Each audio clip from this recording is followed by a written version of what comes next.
So, happy Saturday. So, this is X4 with the Star Wars Interworlds mod. If you need more information about what the mod is and that kind of stuff, just type in X4 mod into chat. The bot will send you a whisper, I believe, and there's a link there to the mods I'm currently using. Just ignore the AI one for the most part. The only one that really matters at the moment is the Star Wars one, because that's the one that matters. And that's that. So where are we this week? Oh, cool. Is bingo gambling? And if so, will they raid your house if you participate? Sure. Actually, it's not gambling because it doesn't. You don't put up any money at all. No acorns are necessary. So no, it's not gambling. Because again, there's nothing being. You're not gambling anything. You're just playing a game. It's like playing tic-tac-toe. You don't have to buy into it. You don't get any reward for playing it, other than satisfaction of maybe getting bingo. But it doesn't cost you anything. So, do they know it? I don't know. You have to contact your local representative. Anyway, Kit and the Squirrel team up. Way to start. Up there, so we don't have to worry about this so much. Anyway, Kit and the Squirrel team up, killed everybody. Good job. Number 6 on your bingo card. They are number 6 on your bingo card. Okay, so what have I done since last week offline? We picked up some stuff. I built another station or two, maybe. No, actually, I think those were all running last week. Yeah, this is the only new station I brought. I built a big high-tech factory in Coruscant, right next door to the shipyard up there. Why? Because they don't seem to be producing too many ships out of this, and I have a feeling it's because they don't have enough resources or whatever. So we were kind enough to build a station here. Its main purpose is to produce higher level things for the most part, mainly necessary for getting ships built. So there's our storage rows. We've got solar panels underneath. We've got 3 piers for the large freighters to come into. And then right here in the middle-ish, we've got 3 levels basically of Imperial docking platforms. Each platform supports up to 4 medium-sized ships, and I don't know how many smalls. A number of smalls can be supported because they fly into the actual disk itself. So we got 3 of those, and then the rest of the stuff is just all the different factories and refineries and that kind of thing. What are we actually producing here? Let's see.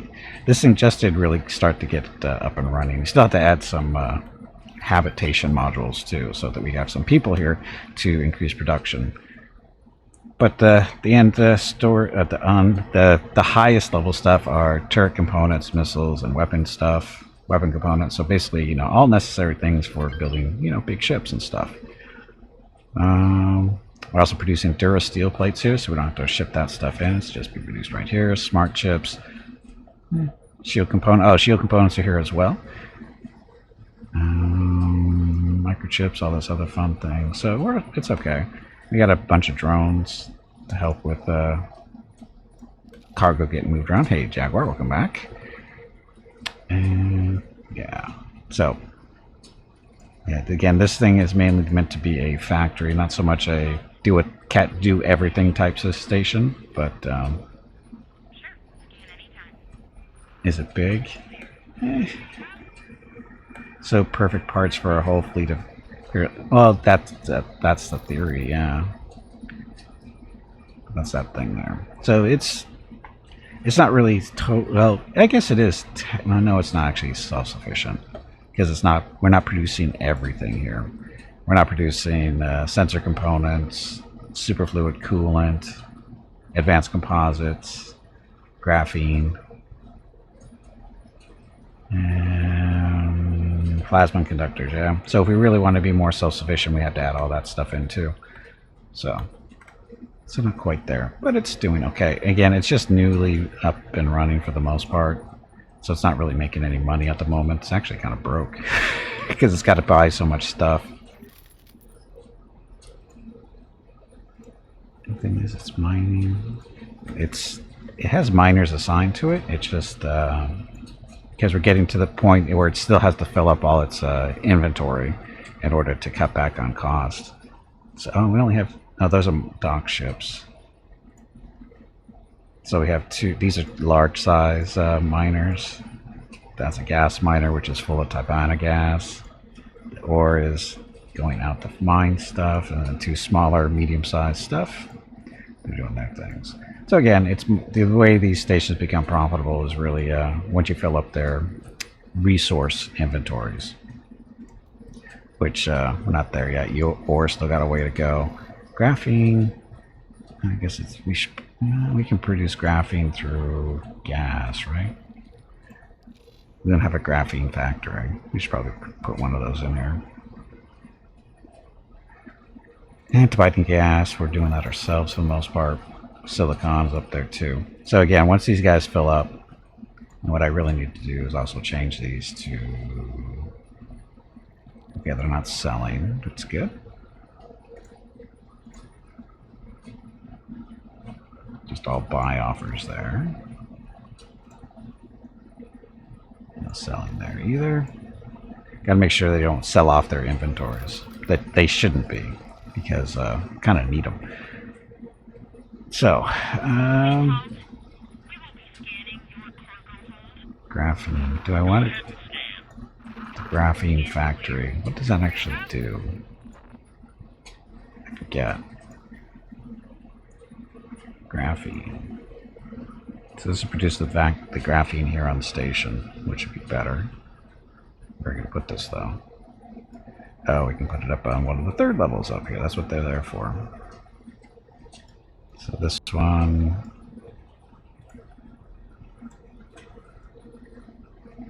And we want to rotate this that way. Spin it this way. So I'm looking for those little arrows there so that it can go touch up there. Ta-da. And then we still have room to, we can't really go any higher, but we got lots of room to expand down. So, no problem. So confirm that. We could bring a builder in. We should have a builder in the area. I have 4 builders now that they float around in. When they're not being used to build stations, they run around and act as freighters automatically. Don't have to worry about those guys.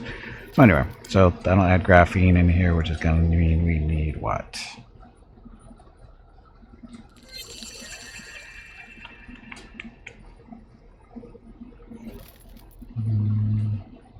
Tibana silicon.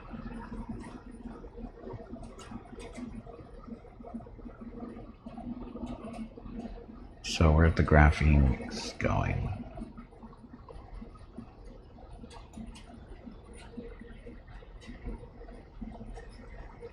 No, there it is. Oh, so there's storage.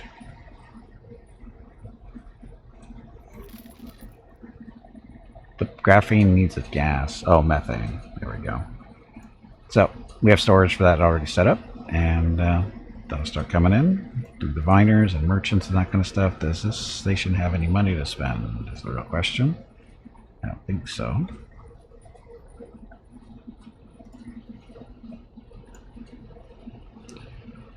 $1.2 million. Let me give it a little bit more money. There. That way it's enough to buy stuff. Okay, so that's our newest station. Now I learned something, I think, earlier this week. Getting excess funds from stations into my pocket, basically upper left-hand corner there where it says 70 million. I think I found out how it works. And basically what it is, so each station, they have an account, and this is where they put their money in to do business, buying resources. When they use the money to buy resources, and when they sell stuff, it goes into there. And now there's a operating budget, right? This is a solar plant. The solar plants have basically, if they have nothing else on them other than storage and solar panels, they have no operating budget. So that's usually at 0. These are the best factories basically to test this and see how it works. And generally the idea is once you get over the operating budget, you want the excess money to go into your general account so you can use it for buying ships and whatever. Well, I found out that it's not automatic. As you can see, this one currently has 700,000 in it. So I did some reading and whatever, and the way it's supposed to work is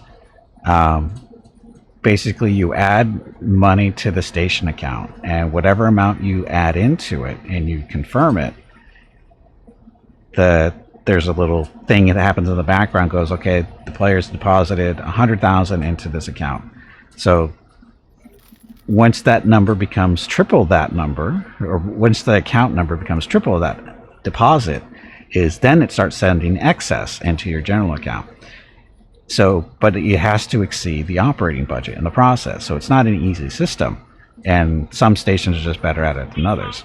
So in this case, we picked the solar panel, the solar generators, because they have the 0 operating budget, gave them like 250, 300,000 credits just to start the system off.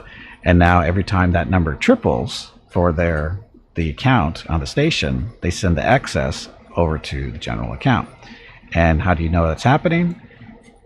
You have to go to your general account transaction log here and looking at the numbers on the left, and we're looking for these transfers. So Coruscant high-tech fact. No, that's what I just did. Never mind. Transfer. There we go. So Denon solar power plant 3 minutes ago put 471,000 credits into our general account. Ta-da! It is convoluted.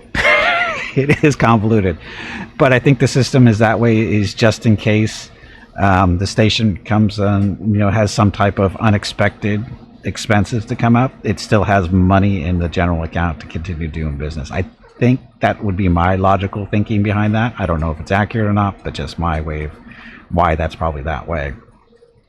But now that, and again, that works pretty flawlessly with the solar plants, because we don't really touch them once they're up and running. They are pretty much done. And in reality, these solar plants are actually defense platforms, and all the defense platforms have just one solar panel on them and storage for it. And why? Because it's a money maker. That's why it's a money maker. It's not a lot of money, but it's there. And you can choose to assign a freighter to do the business for them, so it's actually making extra money, or you can just let it be dependent on other merchants coming in and buying stuff directly off the station, because there's a dock there has to be. So get that going on. Now the tricky part is the larger stations, the ones that are actually doing real money, like the scrap processing stuff. If you look at these guys, their operating budget is 55 million. So I've got you in my sight. It'll take a while to hit 55 million for this station in surplus, and then it's got to go even a little bit higher, right? In order to actually, even then, is you'd have to have the 55. It actually has to go at least double over what the operating budget is. So basically what it is, you let this get up to about 150 million, take it all out, confirm it, put 55 back into it, confirm that, and then once the budget gets up to 150 more, or whatever the number has to be, which is going to take a while, then it starts putting excess into your general account. Again, very convoluted system. I wish it was a little bit more specialized on, just said, okay, operating budget is 55, but I want to say when it reaches 10 million, I want the excess to go into my general. But I haven't found a way of doing that yet. You have to play by the rules. And that's, in that case, these stations are not, they're money makers. It's just not an automatic way of getting the money into your account. And that's why solar stations or solar panels factories are better for that reason alone. Nice passive incomes. That's what they're good for. Just like your normal freighters in your unassigned ships. If they go around, your unassigned miners, unassigned freighters, they're just throwing money in, and that's the numbers you see. That's the wrong button. That's on this screen. That's where all these numbers are coming from. It's from the business that those freighters and miners are doing. So, and then the trade offers. That's just those are our freighters and stuff going to stations, buying stuff, and then hopefully selling stuff later on. So that's how that works. And of course, then you see these big numbers. These are me taking money out of the stations because they don't send it to me automatically. So that's new stuff I learned this week. That again, it's a very convoluted system to get your passive incomes into your pocket. I mean, you can still fly around and or go through each station and pull the money out by hand, but it's annoying. Hey, Darkus, boss fight. Hello everyone. Did you hear that? My name is Veronica and welcome to Gimpy's Twitch channel. Bad timing. That's right. If you are enjoying what you are watching, Tully, please click the follow button in the lower right corner of the video screen and Tully. That way you will be notified by Twitch when Gimpy goes live. Good day. You can also find Gimpy on YouTube where he posts previous episodes and highlights of the stream. Just scroll down under the video screen and click the YouTube button in the About section. Then click the subscribe button to follow. That's it. Thanks. Yep, thank you. Happy Saturday. So, this is our current fleet over here on the left-hand side, Fleet 1. Flagship, of course, is Veronica's Vengeance, an Imperial 2 Star Destroyer. We've got 3 other ships in the fleet. We got a Mobilizer, a Victory 2, and a nebulon-b. These are all the fighters currently stationed on the Victory, or not the Victory, the Imperial. So we've got 3 Phantoms, 3 TIE Phantoms, 8 TIE Advanced, 16 B-Wings, 8 TIE Scimitars, which are bombers. We got 4 Y-Wings that are Mandalorian style, I believe. Oh, and then we have a medium-sized ship, the Crusader, which is Mandalorian Corvette, which is good for shooting down fighters and stuff. And then we have 8 TIE Defenders. These are all set up for defense. The others are interception and attack. Interception means they go out and anything hostile, they go out and they intercept it. Attacks mean if our ship attacks, if the Imperial attacks something, these guys do too. Oh, and also earlier this week, I forgot, I went out and bought a harbor ship. So it's this. This is the...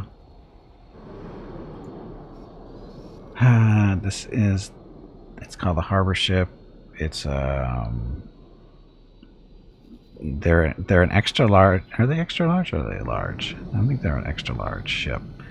You can usually pick them up in most of the shipyards. Of course, sounds right there. Pretty sure it's I think it's an extra large ship. It is. Okay, so it's a harbor class. This is an auxiliary ship. It's one of these guys. And so I found out what these guys are good for is supplying your fleet with the materials it needs to resupply your fighters and smaller, medium-sized ships. So that's what this ship is. It's basically a freighter that with 100,000 container storage, it'll go out. You assign it to the fleet as what's his job? So this is the Kappa group. Oh, supply the fleet. So his job is just to fly out, and he buys energy cells, smart chips, and missile components, and then I think distributes them to the ships that need them, such as the Imperial. If you notice his... Attack immediately. You will now suffer the consequences. Uh-oh. This is Sector Security. Comms channel open. Reporting an attack against this station. Affirmative. Criminal record has been updated. Is that us? That's not us. I'm not exactly sure what happened there. But it wasn't us. None of our ships are up here by the Rebel Wharf. But anyway, we'll go through that in a second. So as I was saying, this harbor, his job is just to distribute the parts to the ships that need the parts to resupply fighters with missiles and repair and that kind of stuff. Although I don't think you need them for repairs. I think it's just for building missiles. As you can see, the Imperial 1, he needs energy cells, smart chips, and missile components, and that's all for...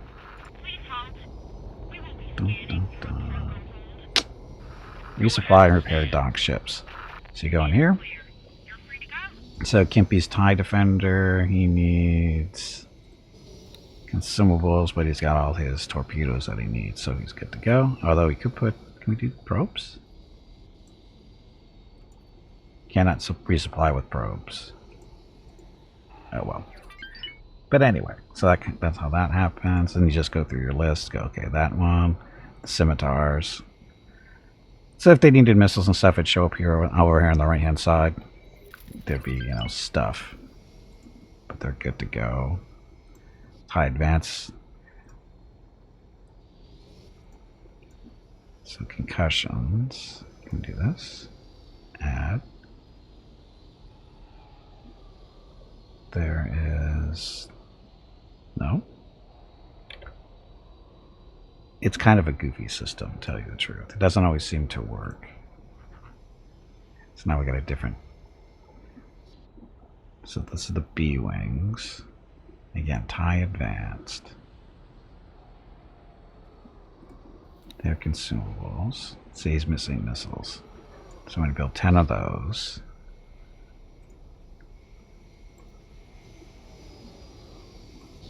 Add to the shopping list and confirm the order. And now that should be starting to build stuff. Didn't realize that TIE advanced were out of missiles, but that's okay. What about you? Oh, he doesn't have all his missiles too. So you just do that.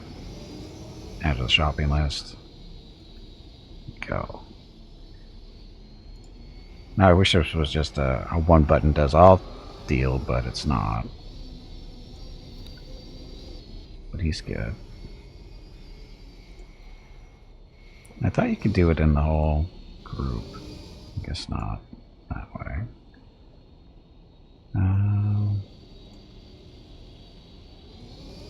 See, now it didn't change over. So this is the goofy part where it doesn't always change. So anyway, you'd hope it would be an automatic process, but it's not.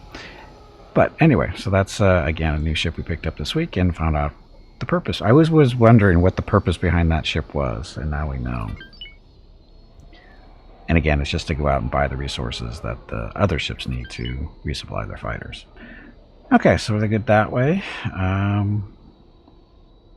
What else? I think all the new stuff. All the new stuff for the week. Now, the plan for the day. Let's see, we're up to 70 million. At 70 million, we currently have, or let's see. Star Destroyers are 75 to 85 million, typically, the Imperial 2s. Uh-oh, Mrs. Gimpy's back. She looks like she wants to talk to me. Be right back.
Okay, I'm back. And Sniper, you could try a Venator. A Venator is in the works. The problem with getting Venators, though, is you need to get your reputation up with the faction who sells them. And then you have to buy the license in order to buy them. And the license runs about 80 million or so. Doesn't matter who's selling it. because there's a whole process you have to go through in order to get any type of military ships. This applies to every faction. I already had to do this with the New Republic and the Empire and the Mandalorians. So for every faction you want to do that, you have to get your faction up to the higher levels. You know, first it goes up to 10, then the 20s. But once to get access to the licenses, you need to buy the ship that you want to get, in this case a Venator. Trying to get that through the Hutts and through Camino, although we're actually working on more Camino than anything else, but you can see our reputation with Camino isn't the best, but you can actually see the cost here. So capital equipment access, that's turrets and torpedoes and all the fun stuff. That's 10 million for that license. Now, in order to get a license to buy a military extra large or a capital ship is 80 million. So that doesn't include the price of buying a Venator. Venators run you about 60, 70 million too. So they're in that range. So we're still a little while away from that. Now, see, the other side, the upside to the larger factions like the New Republic and the Empire is they have a different requirement. Like, this is just a license. Well, if you notice, for the Saturday Galactic Empire, and Sunday, August 20th and 21 are the monthly giveaways for August. just a second. A $25 Steam gift card will be given away each day. You have to be a follower of the channel and present to win. Check with Gimpy if you have any questions about the giveaway. Thanks for watching. Yep, thanks for watching. Happy Saturday. And again, that's next weekend for the monthly giveaways. So, and as you can see, the Galactic Empire and it's the Hutts. The Hutts don't have a license because they work on the different system too. And then New Republic and Mandalorians as well, I think.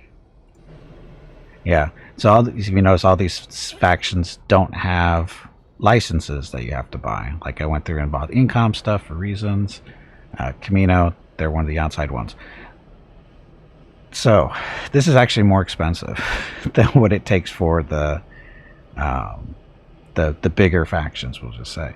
And that's because they fall under this system where you have to build stations and do business with that particular faction.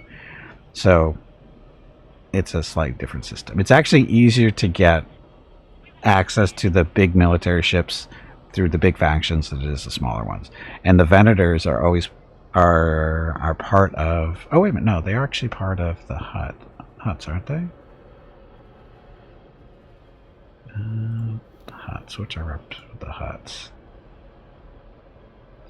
Capital Cartel Council member here. So we're not here yet. We don't have the... You still need to build up your reputation in order to get up to this stuff. And then once you do, you have to, do the station building or whatever, which we're moving towards with the Hutts. And the Hutts do have a Venator. Camino, unfortunately, probably has the Venator we want because it has the Venator with the most fighter bays in it, or fighter support. I think it's 84. And the Venator that the Hutts have is only 64. Yeah, 64 for that Venator. So, again, it's not just, oh, just go get a Venator. It's not that easy. We don't have access to them yet. So that's why we're looking at getting a Star Destroyer, because that we do have access to.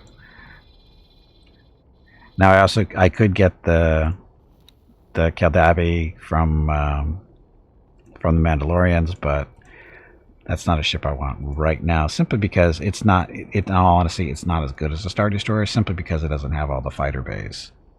It can't support the fighters like this thing. Does it have the same guns as a Star Destroyer? Questionable. I don't think so. Oh, I missed the last boss. Oh, that's right, because I was talking. Enraged Cute Little Kitten killed everybody, it looks like. Thank you, Tarkus, for the reminder. Enraged Cute Little Kitten is number 3 on your bingo card. Number 3. So anyway, as I was saying, the Keldabi, this is it's technically a competitor for a Star Destroyer, but I don't think it's as big. The hull is 1.9 million, and I'm pretty sure the Star Destroyers are bigger than that. So remember, 1.9 million on the hull compared to...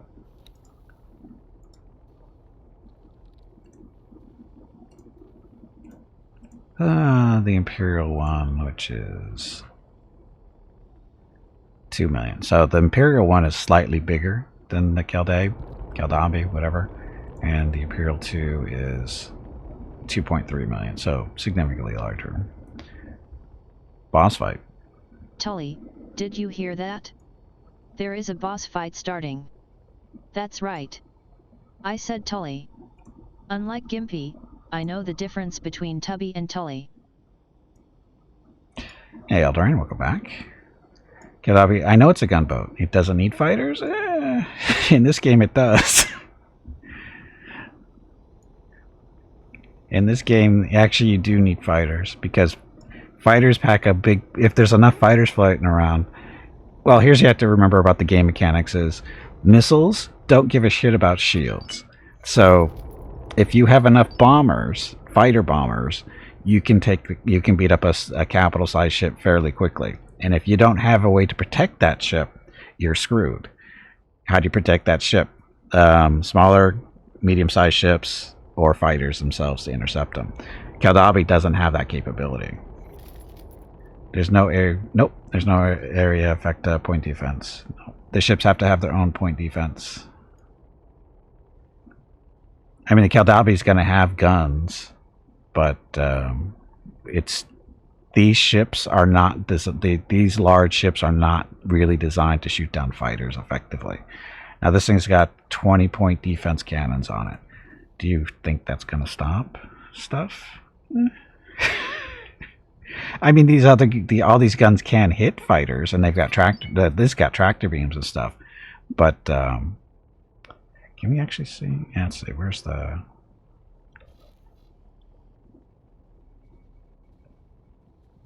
Encyclopedia. We can do a comparison here, I think. We've been scouted again. Let's Kit and the Squirrel team up. We've already seen you guys already, so we will start a vote. Because we've already seen the Kit and the Squirrel team up. So, vote is started to make up for the repeat. It also has missiles? Yeah, but I think they're concussion missiles, if I remember right.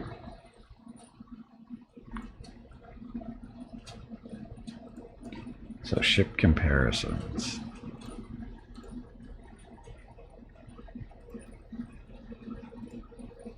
Saxel, Kaldambi battleship. He's got 4 medium concussion missile launchers. So the medium concussion missiles will work against fighters, but they're mainly designed against other ships. To be used against other ships. I think that's the intention there. They're faster moving, stuff.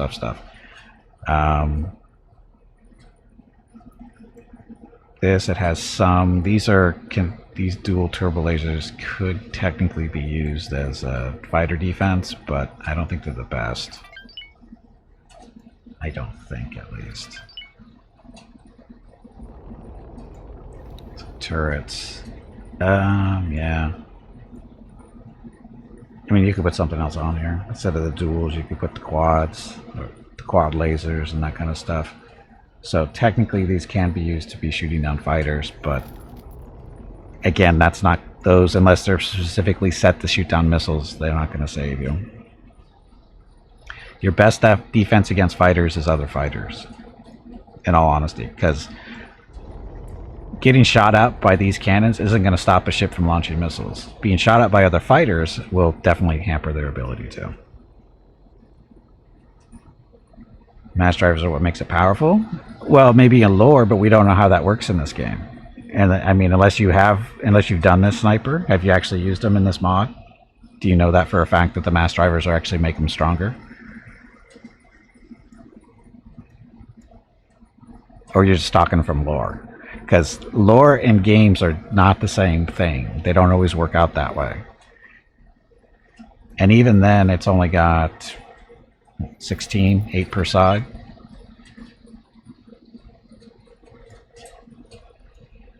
And you can also, I mean, we can do direct comparisons, so watch a streamer use them. Okay, that doesn't mean anything. Just because somebody, did he use them against a Star Destroyer, I guess is the question. Wrecked a small fleet. Okay, but what does he do against the Star Destroyer? This is the comparison we're doing. We're not just saying Kadabis, are they strong or not. We're looking at how does a Kadabi do against the Star Destroyer. That's what we're talking about.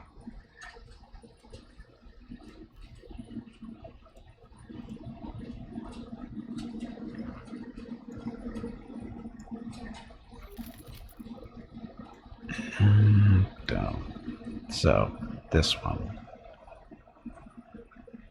Well, those got split up.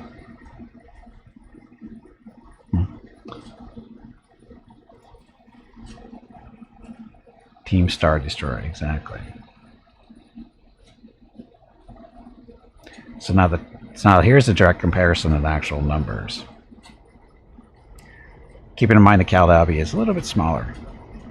Its shields are definitely lighter. Recharge rate on the shield is much lower. Average group shield, definitely stronger shields. So turret output, 15,000 versus 22. And this is because of the barbettes. The octuple turrets on the thing, the big guns on this thing, they fire slow, so that's why the average turret output is so much lower.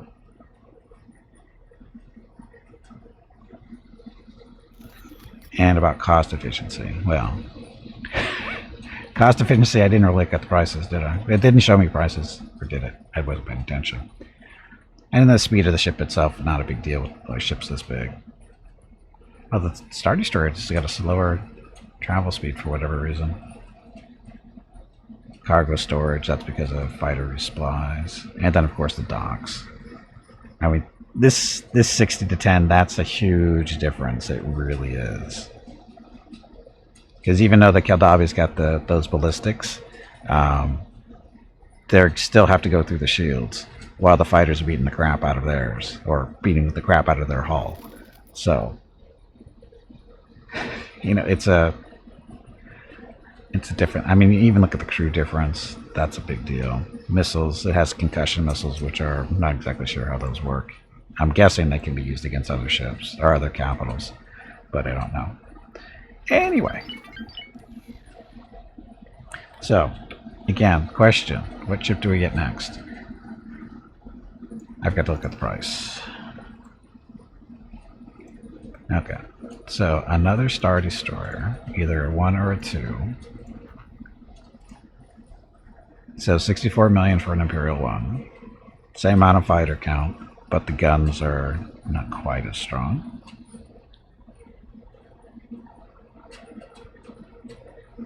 Does he have the barbettes?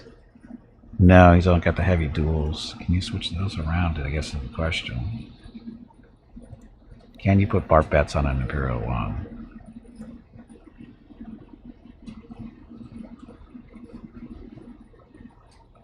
No, but you can put heavy ion cannons on it, but so you can't put the octuples on the Imperial 1s. Not a huge deal, but it's definitely a drop in firepower a little bit. And the Imperial 2. So 74 million currently if you buy it right now.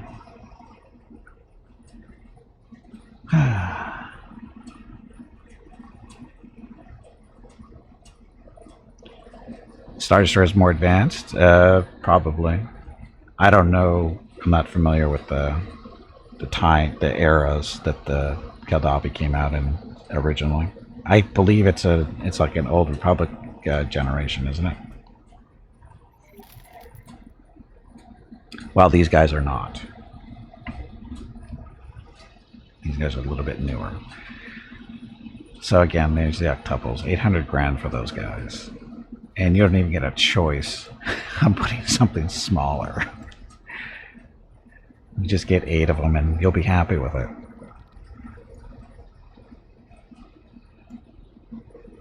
So, question. So we're sitting at 71 million. I was actually thinking about building another solar plant somewhere. Because we don't actually have one up here in the Empire area, which could probably make a fortune with all the stations up here. I would think. We just have to find a good system.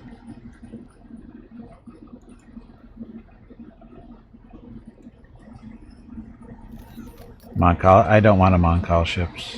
They're too tiny. 100% sunlight here.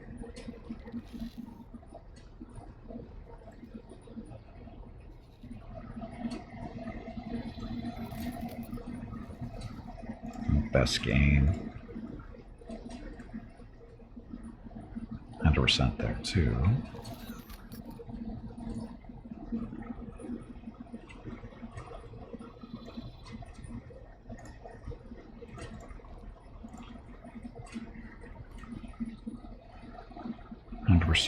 Yeah, we can live with 100%. It's not a penalty.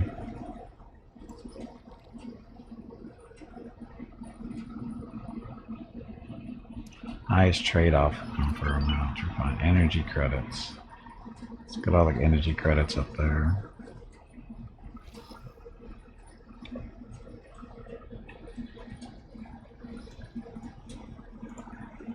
More Tracy.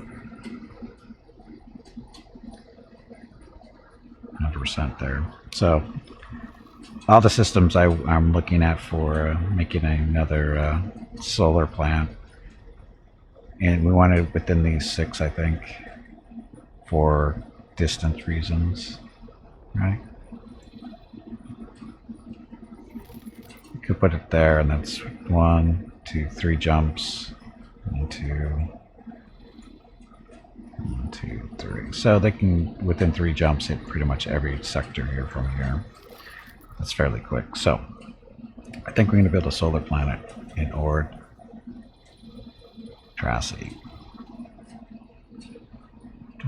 Yeah, we can do that.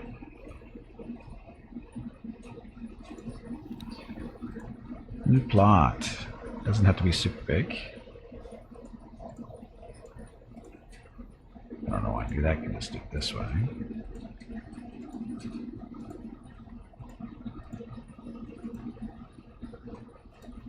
Plot, and we'll put it kind of like right in the middle of the gates.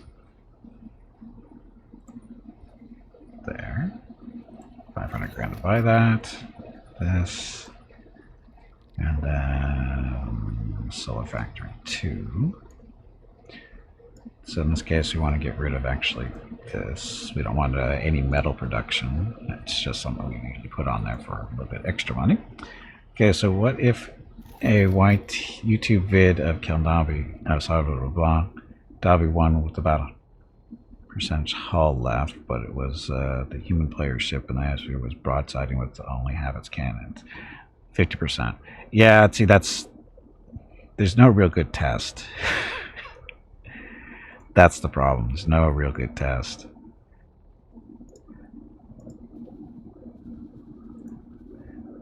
See, the proper way to do that test is actually have the Imperial Star Destroyer go against the Keldabi. See what the AI does with it instead of a human player.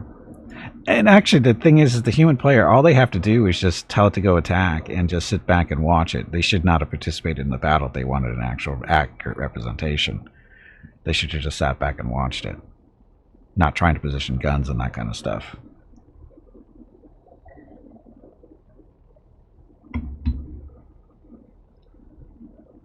Having not seen the video, I'm assuming that's what he did, or she did, whoever it was. Anyway. So this is going to be a little solar plant. We could make it bigger if we want, but we'll wait until it gets built first. Containers are being built before the actual production. That's what we want. So do that. Assign a builder. Now I did have a builder in this area. There it is. Number 4. Here, this is your area up here.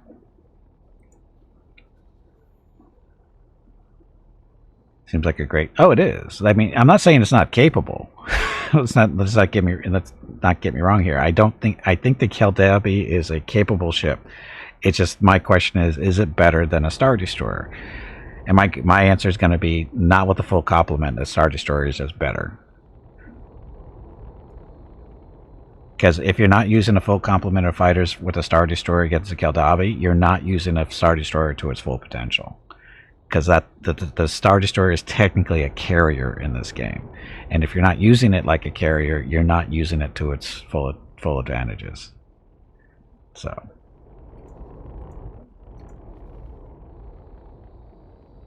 okay, 15 million to get this built. So, let that go. So again, this is a solar plant. It's got 8 solar panels on it, 4 container storages, 2 piers for large ships to dock, and in the middle disk it's got 4 medium-sized bays and a bunch of small ones. Okay, so these guys. So what we're going to do is we're going to put some more on these, but these will be done after everything is built, and we want to flip these around for reasons.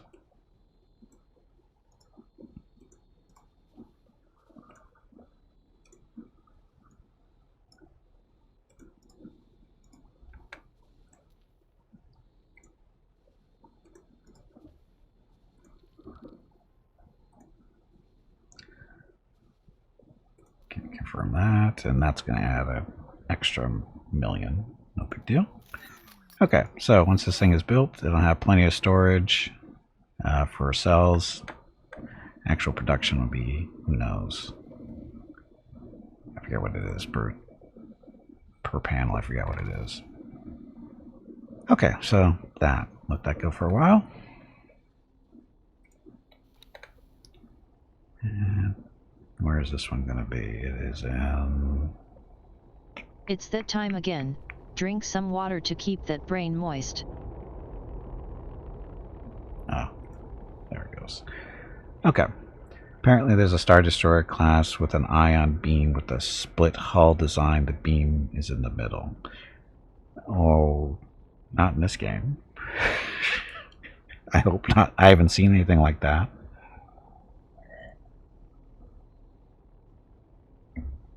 The aggressor. I don't think I've seen any aggressors in any mods for any games yet.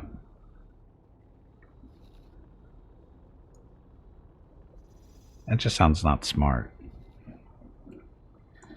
Okay, so now we're down to 55 million, but that's fine. Let's see. So how is our money situation going outside of that? So again, there's the 16 million to get that station up and going. There's our big drop. Oh, I've been streaming for almost an hour. I like this chart in that you can change the time periods, so we can actually see. So since the start of the stream, which is back here over to the left, so this is how our money's been progressing. This is our general fund too. This is not station stuff. This is just the general fund. Any transfers? That's us. So there's our solar planets, or one of our solar plants making about 500,000 6 months ago.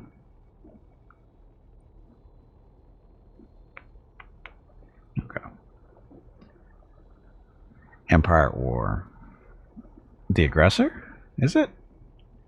Wow, apparently I haven't played that game enough, because I don't remember seeing that before.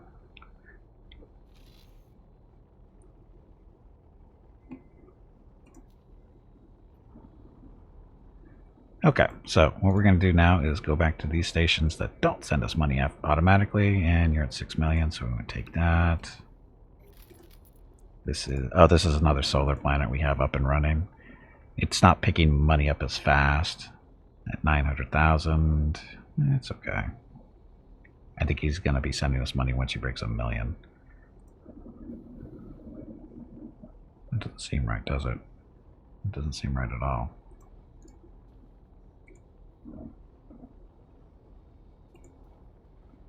Huh. He should be sending us money. Okay, so this is what you're supposed to do. So basically you take all this, confirm, and then you give him a little bit back. Not 2 million.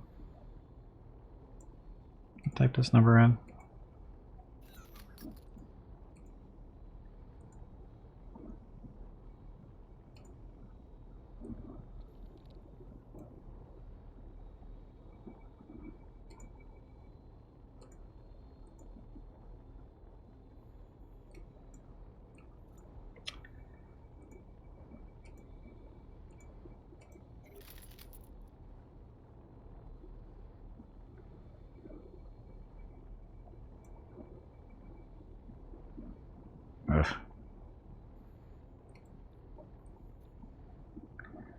want it to go down to like 200, 300,000.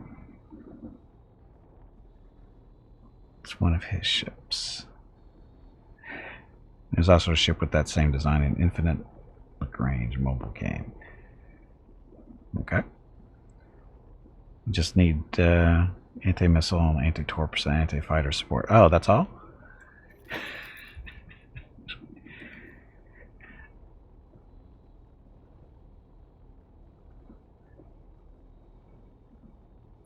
So actually I can just, shit, we can just do this and have the money come in. No, I actually want a larger number, otherwise every time it goes over this it's just like a little amount. So we actually want to get this number up decently sized. Let's go about 100, 200 grand.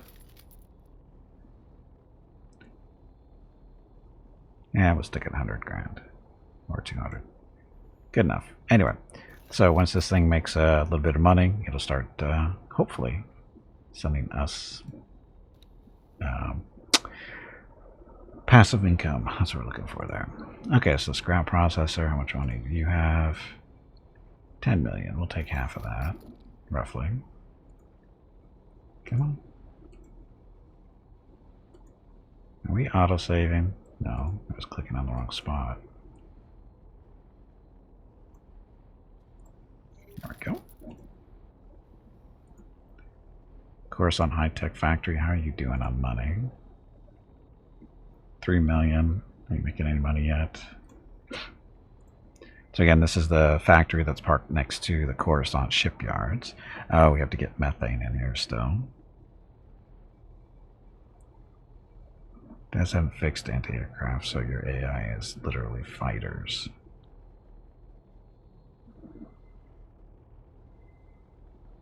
The ships with the AI equivalent of the other are completely useless.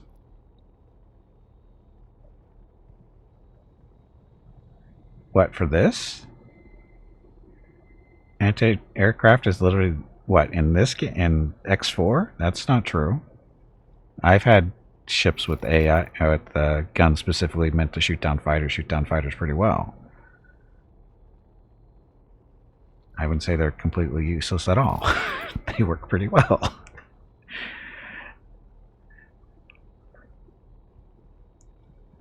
Oh, for okay.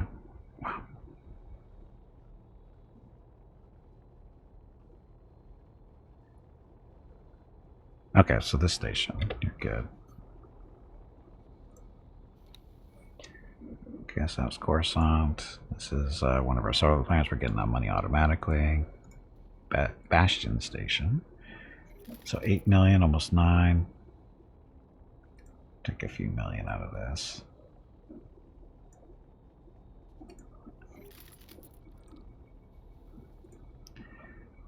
That's our third scrap facility, 9 million.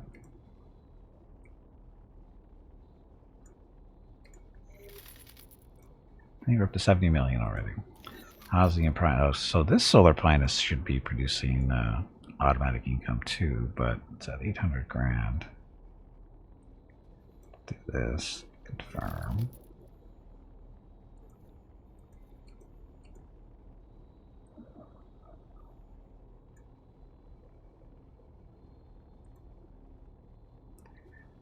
And get that down below 300,000. Because again, this, for some solar plants don't produce a lot of money because of competition for the most part. So this one is producing some money, just not a lot. And we'll just get it down to about right there.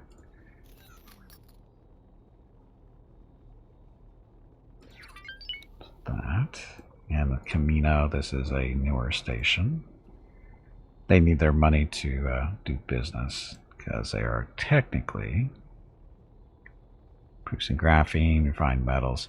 Oh, I think I wanted to put this Durasteel. Or do I? Oh, they got lots of ore. Got lots of refined metals. Yeah, we'll make this make a little adjustment to this station. Your room? Not a lot. Okay.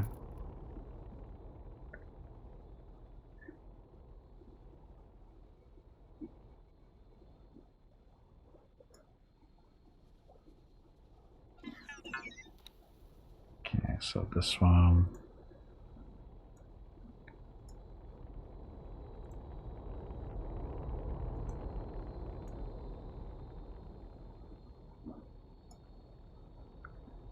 Looks like we're probably going to have to go 2 levels down, which is fine. There. And across. There.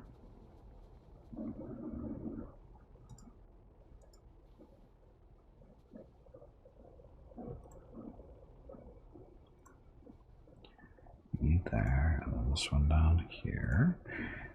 And then for Durasteel. Durasteel plates. Ta-da. Confirm that. How much is this going to cost us? 3 million.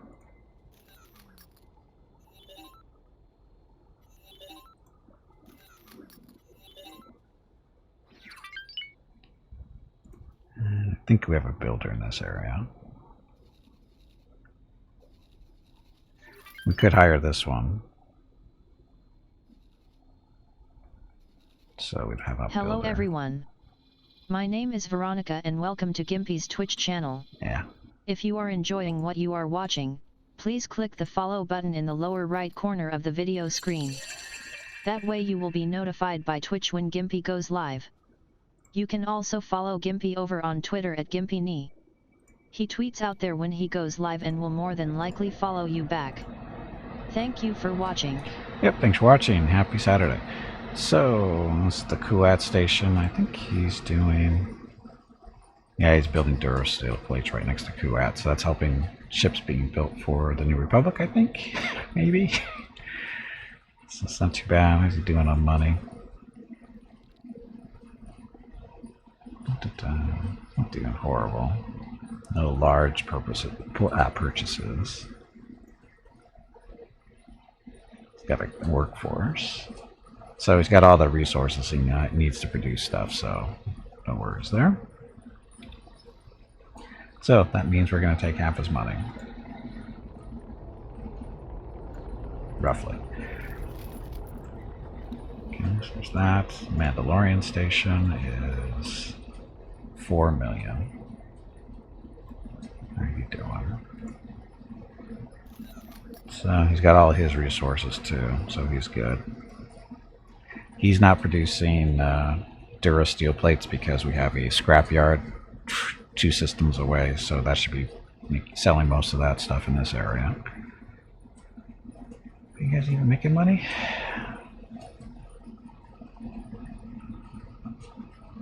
Okay. This is the past hour. Yeah, it's not too bad. Anyway, not enough money being made. Okay, and this is another solar panel plant. He's up to 700,000. He should be sending us money soon. So leave him where he is, if he's set up correctly. And then Nar Shaddaa. This is over in Hut Space. 3 million. I don't think you're making a lot of money yet. But they're making... Oh, because we just started putting Durasteel plates over here.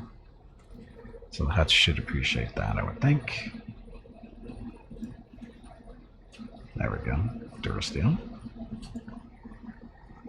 Okay, so it should be okay.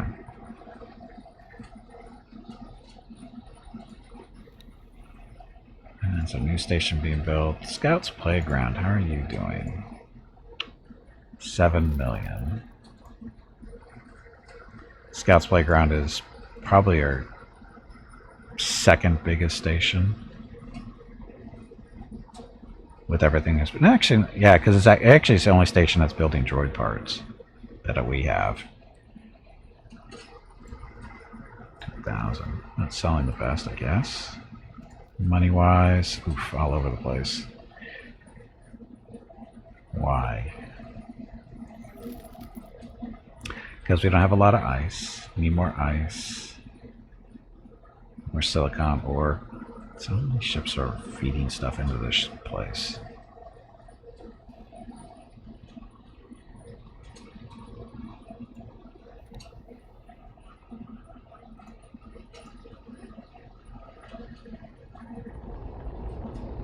So these are the miners that are not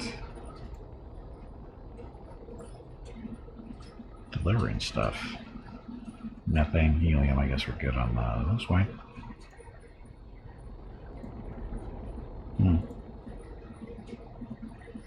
So that one's bringing back the ore. This one's not bringing back anything. Do I have my stuff set up wrong?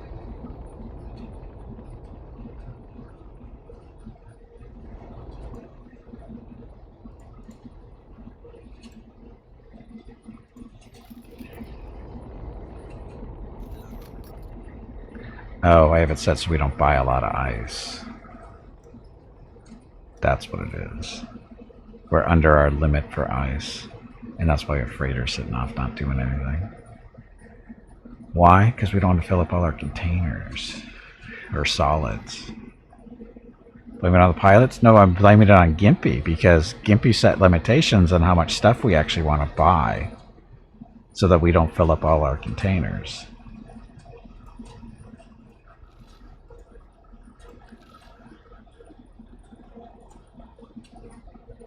I mean, it's not a big deal. I mean, we're making money. It's just, for some, it's, again, they're buying stuff that I'm not sure why we're buying when we get freighters with that stuff sitting on them. Except for the little orange numbers mean there. See, we only buy up to a certain amount.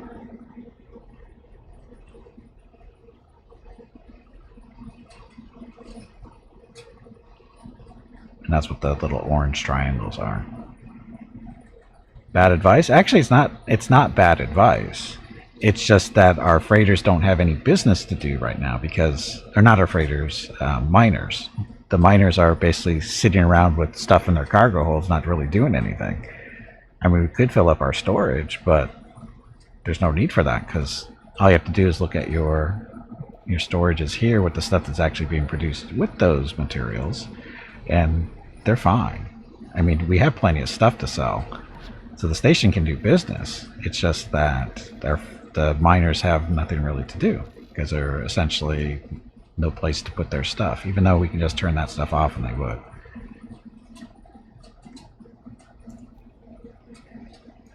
And we can always build more storage.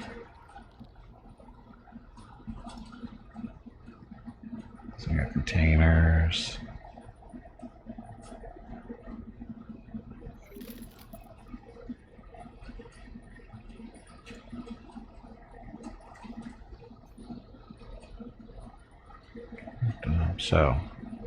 So looking at cargo. So our solid's not even half full. So we could probably bump those numbers up. Just to get those freighters doing something productive. Like the ice. So buy up to, this is,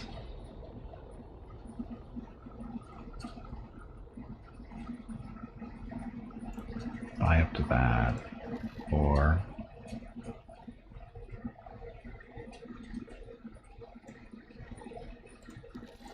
so 60, 70, 72 there on the ice.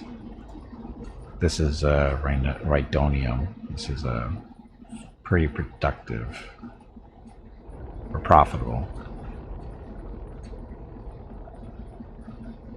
See, the problem with the way that it works is your freighters your miners technically sell to the station. So when you set limits like this, is the freighters just won't sell all their stuff. Now the freighters are fine. It's the miners don't have enough space. Can't they all fly in circles? No, they sit in one spot and they just sit there. So we can up our silicon stuff there too. Miner dumb? It's not dumb. It's the storage. I hit the storage levels too low. That's all. We're auto-saving, so I'm not doing anything right now. And the thing is, even when we up this inventory up, there's really not much to do anyway, because everything else is stuff. I could put more freighters to go out and sell stuff. That might be a good thing to do. Instead of buying another Star Destroyer, I can buy more freighters. That's what I actually should do. I should buy some acclimators to go sell for the stations.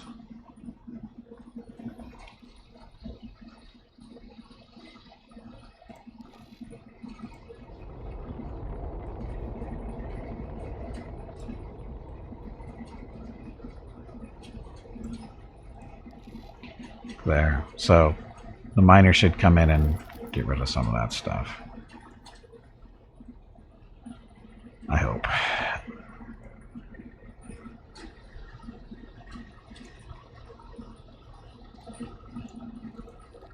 See, even the shield components, droid parts, all this stuff needs to be sold.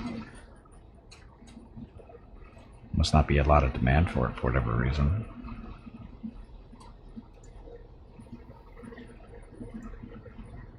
See, Scout's Playground's got 8 miners feeding stuff into it.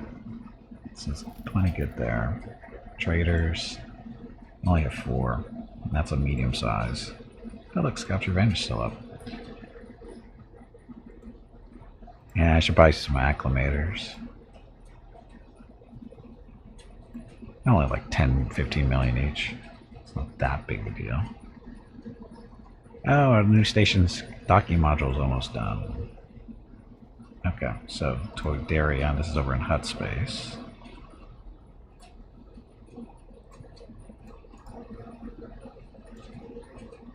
$6 million there. Take some of that. And this one, this is income. 6 million there. Oh, it's actually met his estimate. Do that. Build all the freighters and win by having tremendous economic might. Well, that's how it works, isn't it? Make lots of money, build lots of warships, kill everybody. I think that's how it works.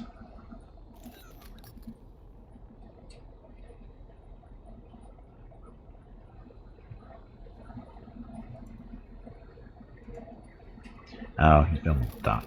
Oh, the docking platform's built. Do I not need a manager here because there's nothing to manage? That might be a thing. History of USA in a nutshell? Well, recent history, sort of, kinda. I wouldn't say it's the history of the USA, just somewhat recent history. It's also the history of, the Spanish, the English, the French, the Russian, the Chinese, who else?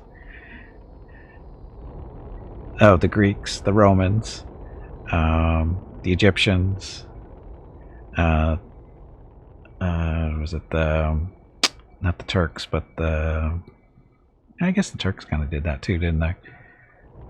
You know, any world power did basically that kind of stuff. Isn't all USA history recent? It depends on your definition of recent. Because I'm saying recent USA history, and even then, if you say that, it's only like last 100 years. The Ottomans, thank you, Desperator. That's what I was thinking of, the Ottomans. From European perspective. Ugh, like you think that's the only perspective. Oh, I do need a miner, or a manager for the station. So, who wants to be our manager? Let's find somebody that's capable. Personnel management.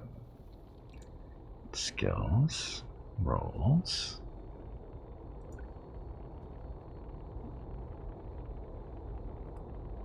So, Finley, how you for a manager? You're actually a really good manager. You get the job. That was a quick interview. Requesting permission to dock. Docking permission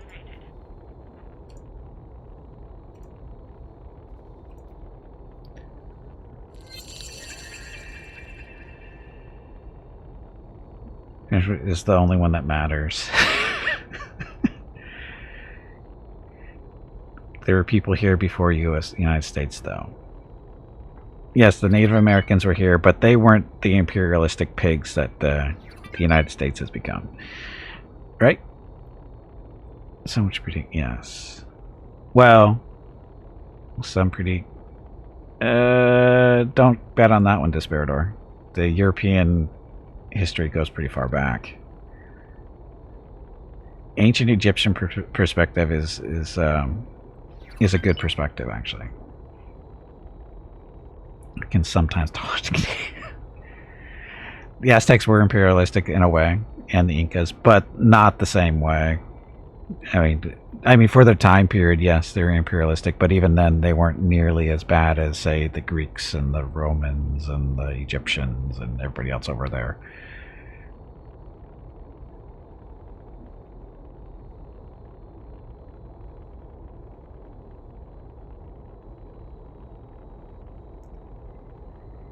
Very imperialistic?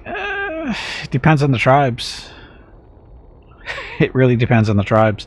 Like the Native Americans that are here in California and stuff, they really weren't. They were more cooperative.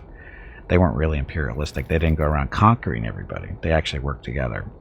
And again, it depends on the tribes. Some are more aggressive than others.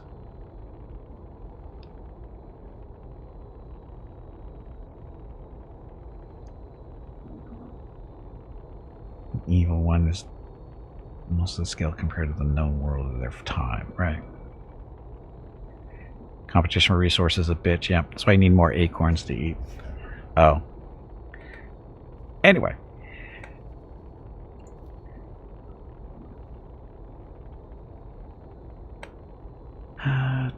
So this is our new station, new solar station. So it should be doing well.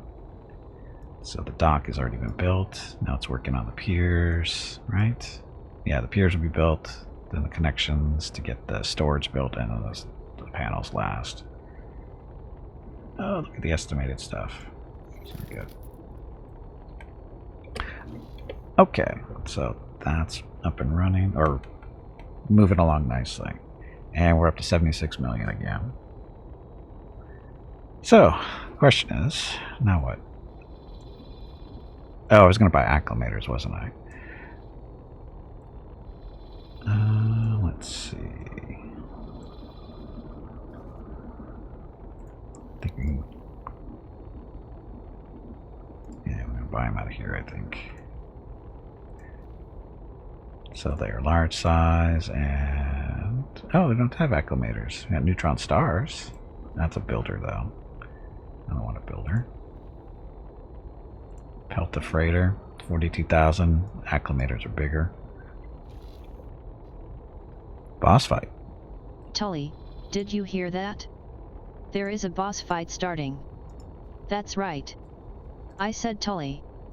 Unlike Gimpy, I know the difference between Tubby and Tully.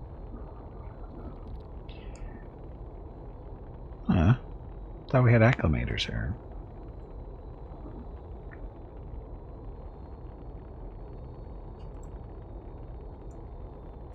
And we don't have any big freighters.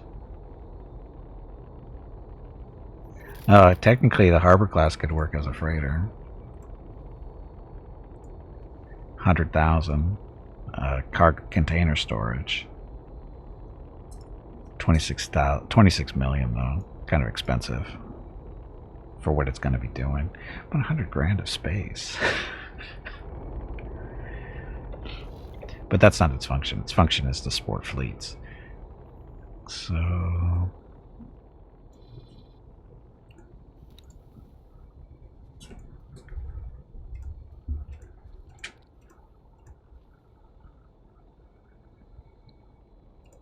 Not you. Oh, it's too small. Does Mrs. Gimpy want to talk to me? Yeah. Okay, Mrs. Gimpy needs to talk to me. Be right back.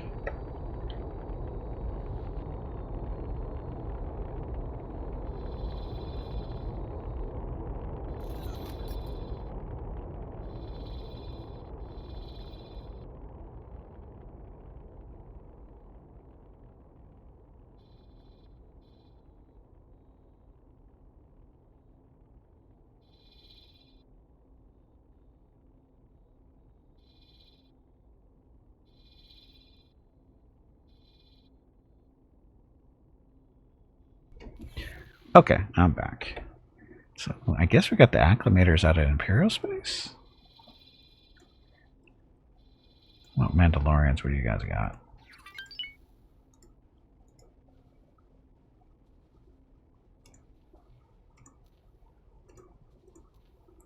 Destroyer, frigate, builder, miner, freighter.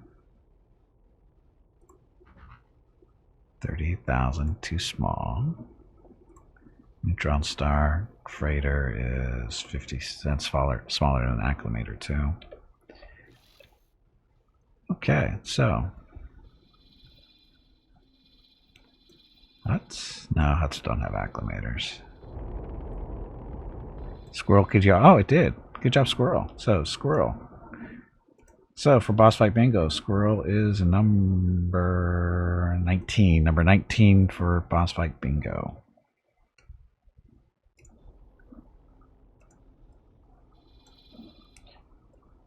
Okay, so it looks like we're going all the way up here to get some an acclimator or two. I think we're going to need at least two. We'll see what much they cost.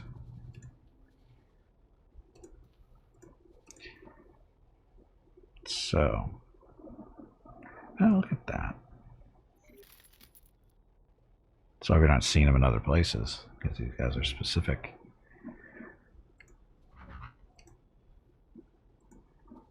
$11 million. Well, 12 million. Okay, consumables. Cargo drones. Only 4 out of 10. No, we want. Hey, 4 bag of repairs, water. 6 cargo. Stretch your legs. That stuff. You have been sitting in one spot for far too long. Crew. Marines. We don't really need that many Marines.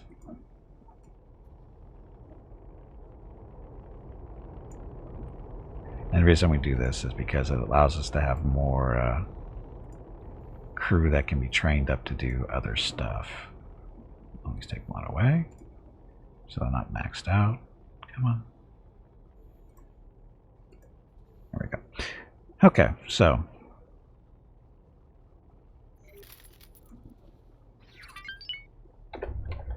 High preset 2.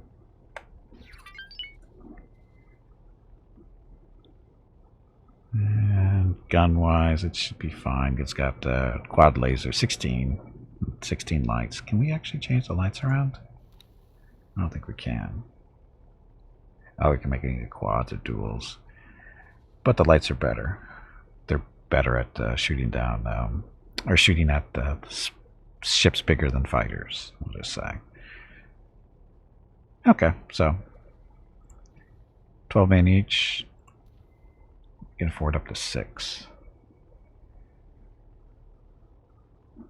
How many do I want? 3? 3 allows me to assign them to 3 of our bigger stations. Yeah, we can do that. We'll do 3. 35 million, just under 36. Okay, so how long until those are built? 11.5 minutes each. Okay, so I've done that.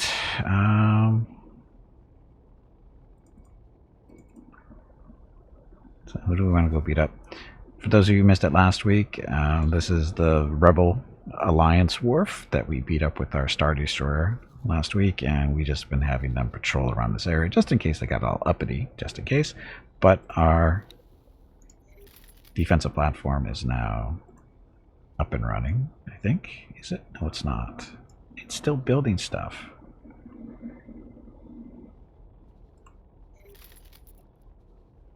Why is it taking so long to build things?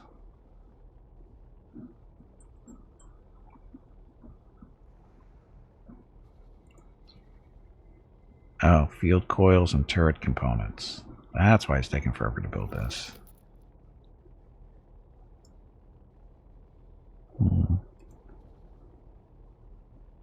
Got some built.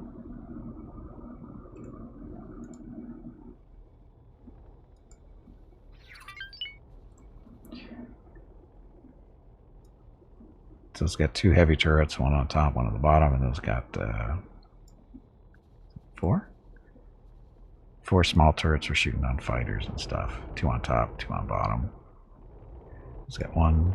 Once it's all done, it's going to be fine, but right now. Hey, Azure, welcome back. What's up? Our little defensive platform. Sort of.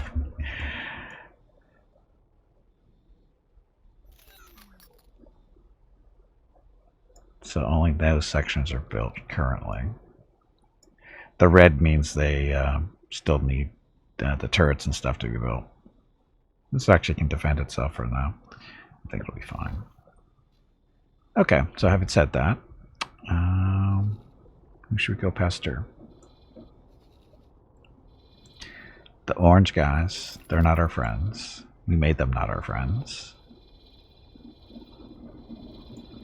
Got your solar panel array built on your station, so it was able to start the research process. Nice.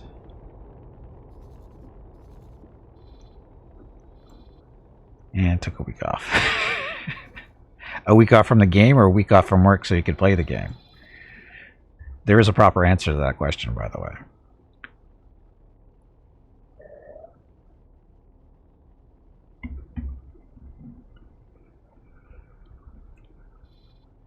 Week off from game. Ugh, that's not the right answer. So we could bring the Star Destroyer down here and go hassle these guys some. Let's do that.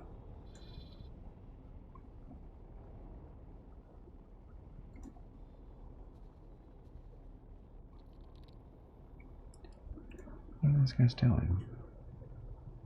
What's the significance of the orange? Stay close to the designated commander respond to orders from the commander, but they're not out actually flying around, are they? Start playing Divinity again. Well, there's a change of pace. Requesting permission to dock.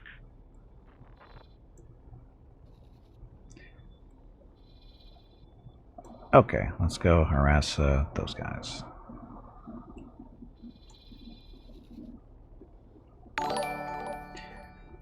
Uh-oh.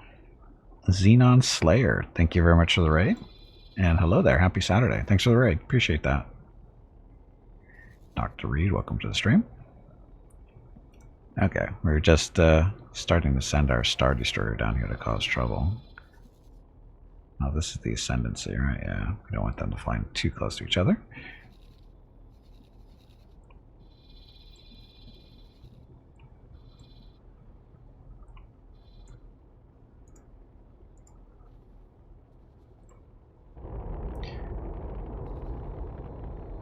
So again, orange belongs to the Enorian something or other, right? Hydrate? I just did. You didn't hear it, but I just did hydrate. Thank you for the reminder. Arthur07, welcome to the stream.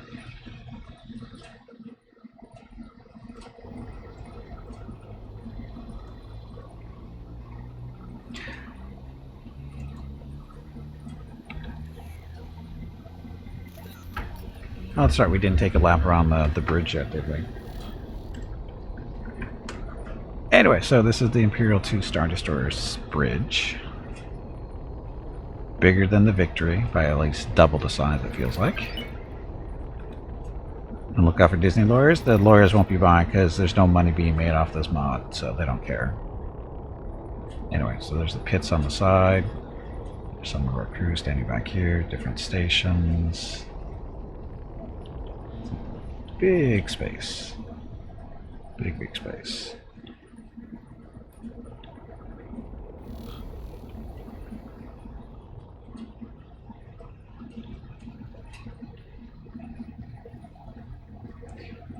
Dun, dun.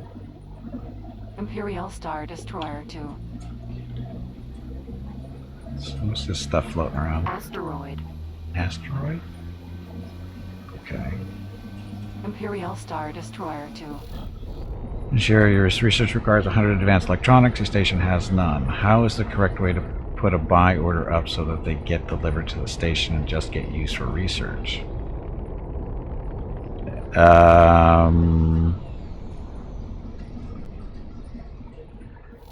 Typically, you have to send a freighter out to go buy the stuff.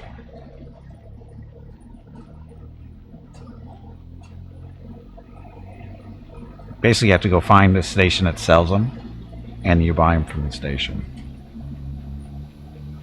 There's not so much of putting up a buy order on the station. Although if you have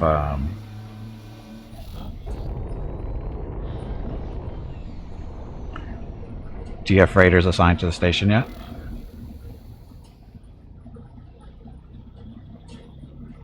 Yeah, the station should automatically buy the stuff you need, but you can also assign freighters to the station and to the trade portion, and they should go out and buy them.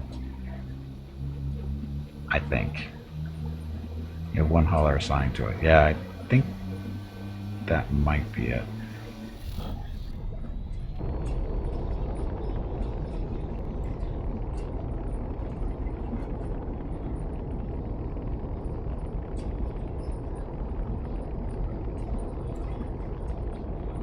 Auto-saving.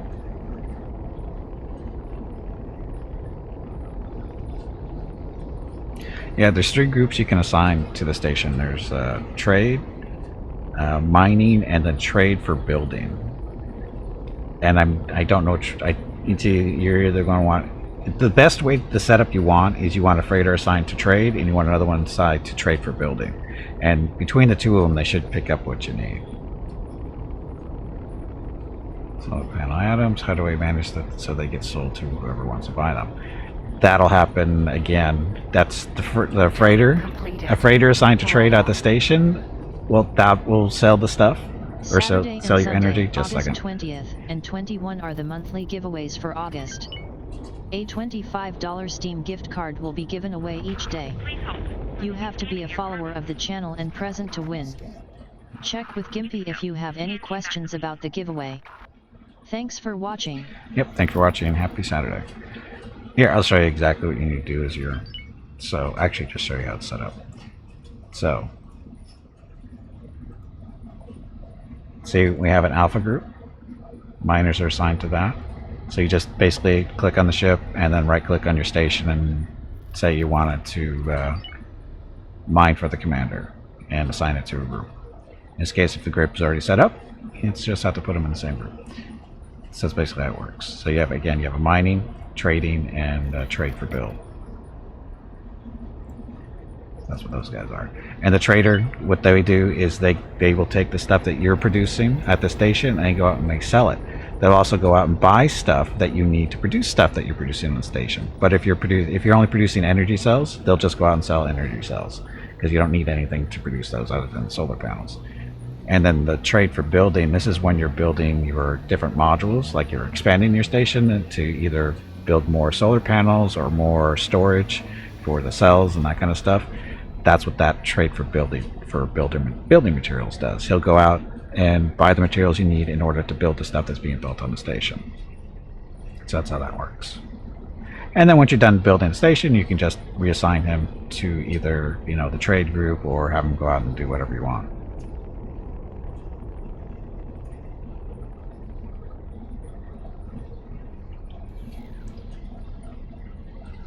And our fleet, we actually didn't really go over the ships, huh? At least today. We went over the new ship, which is the harbor ship, which is, I don't know, he'll follow around. So not Quest as Micro is online. Slightly, yeah. Slightly. And this is a Victory 2. Star Destroyer. That's part of our fleet. And then we have an immobilizer back there. Immobilizer for 18. And there's a nebulon-b flying around here too somewhere.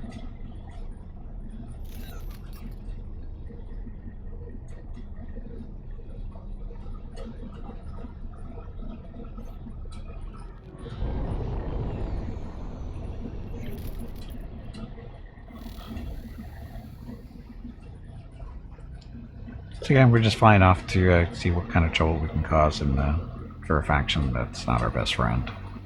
That's how that works. We've harassed them in the past with lesser ships, and we'll be curious to see how it goes now, because we didn't have this many fighters before. So it'll be interesting to see what happens.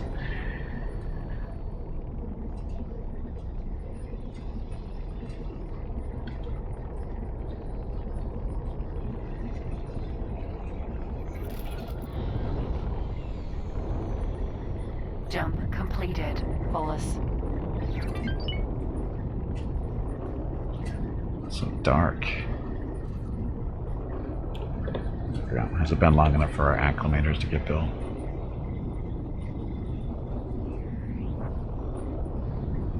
Nope. 20 seconds.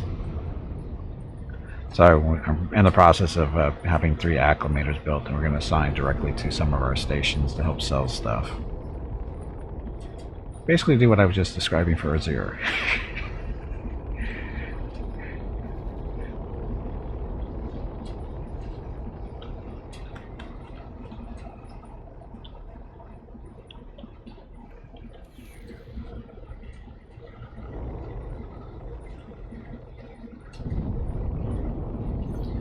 Bright light.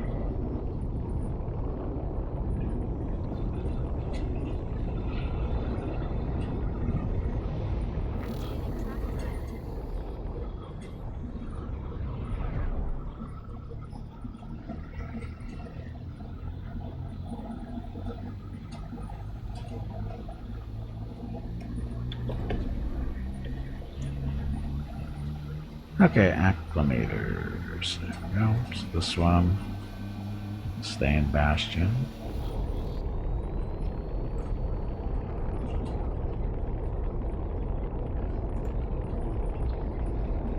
Trade for the commander, beta group.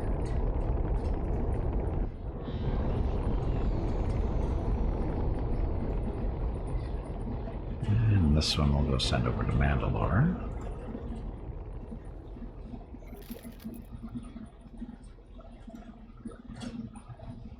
And this one we'll send down to Alderaan.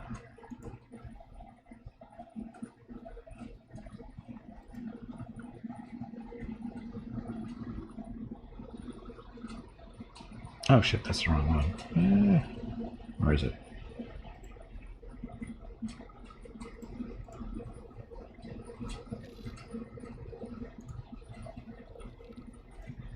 I signed them to the wrong one, didn't I? Assign to new commander. No.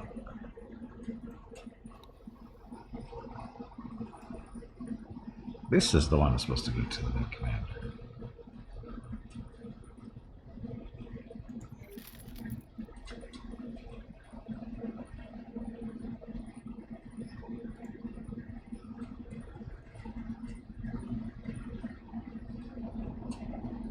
So set there, I think.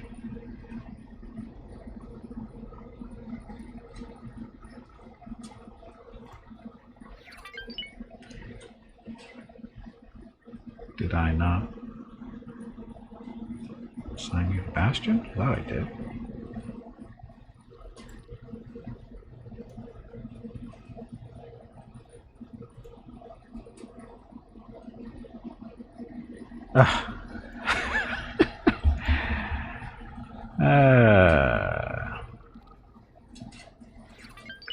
Well, orders assignments helps to pay attention to what I'm actually doing.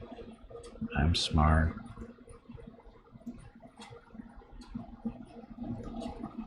Okay, so this one that is not doing anything, you're supposed to be up here. Put an Imperial 2 Star Destroyer on trade duty. Seems fair, right? Seems about right.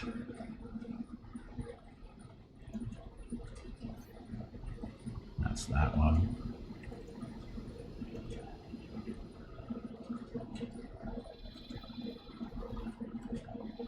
Okay. So, let's see, what kind of orders do we have?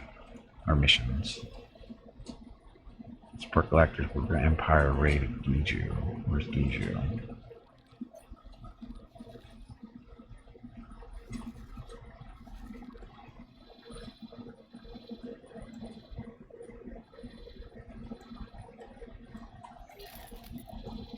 No, we don't want to do that.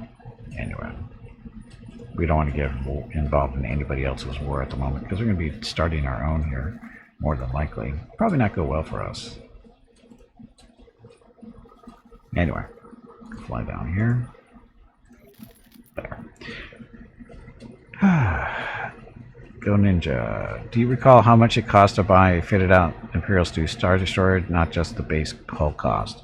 Fully built out, it depends on the economy, but somewhere between 70 and 85 million, depending on how the economy is.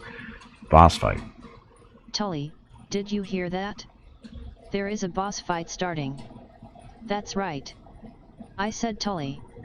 Unlike Gimpy, I know the difference between Tubby and Tully.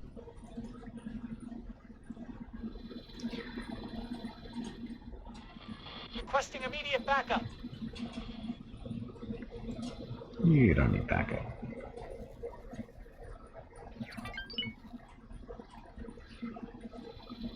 Is there a wharf around here? That's not too far away. No, there's one over here. There.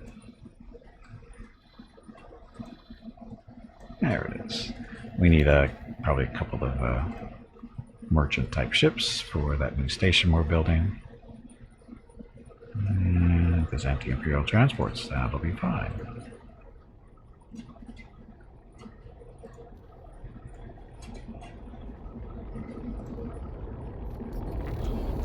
Cheaper than expected. I was rigging out a Venator to buy, and it was like 72 million or so. I was thinking that might be more cost effective. Just well, here's the thing: the cost is really dependent on the local economy.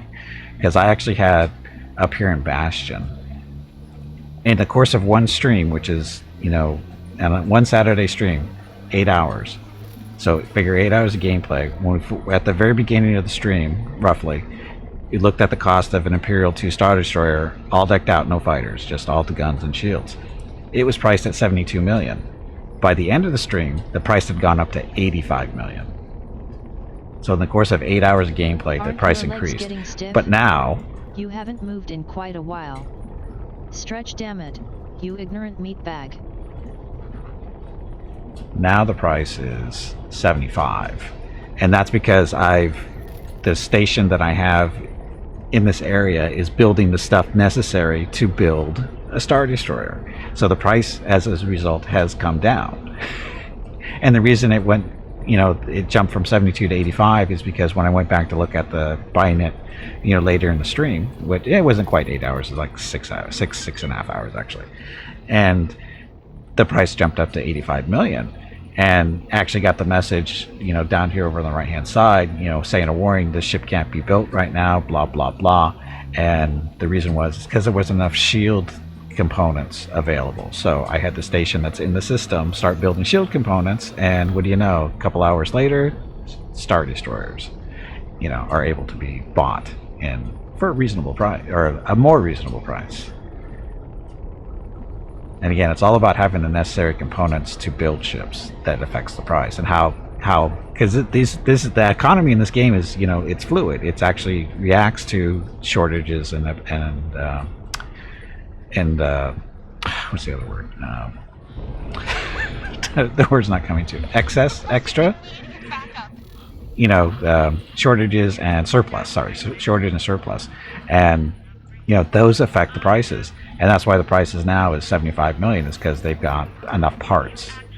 Yeah, supply train issues, supply and demand, yeah. It's all about that stuff. So if you have a station that's producing the parts that needs, and as long as it continues to produce those things and not everybody else is trying to buy them, it affects the prices. So keep that in mind. So prices will vary. I mean, you can, like I said, you can go look for, say, like Venators aren't built in this area. They're usually, I know they're built over in Hut Space and down in this area down here. And their prices are, they're reasonable, I guess. Like right now I'm working on my Camino rep. Well, not rep, is, actually I do have to work in the rep, I think, still. No, you don't. With Camino you just have to buy the license. And then you can do whatever you want. But like Camino, this is, other side of the galaxy type stuff. Base price 29 million for a Venator. But that's just the chassis. So, and this is one version of the Venator. This is the 86 fighter version, or the clone version, clone era version. And then the Huts have a different version. And the price is different because of it. Or should be. I haven't priced it recently. So they have another vendor. This is the 64 fighter version for 31 million. And so the price is different, roughly, right? And again, it's all about supply and demand. Going to some other production stations and messing with them, so prices go up and people that's one way of handling it, yeah. To get its butt over to where you are and not having to go get it, switch ships and fly back.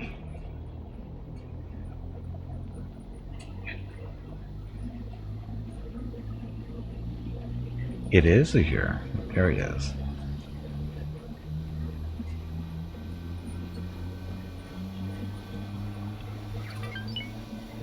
It depends on what you're looking for, Ninja. I mean, the Hut version it's basically just a smaller Star Destroyer. It's more of it's more carrier based than the Star Destroyers are because it doesn't have as many guns. And then the Camino version it's straight up carrier with, you know, the 20 fighters more. That's a significant number. So this we don't actually have to watch anymore, I don't think. We'll take a look at them later. Anyway, where's our fleet? Are we there yet? We are sort of, kind of. So this faction is ANO. It's a Noet something or other. A Note Federation. Currently at -19 because we've harassed them in the past. Venator has a bit more armor than the Hut. Same amount of fighters. Possible. I haven't looked at the CSA version yet.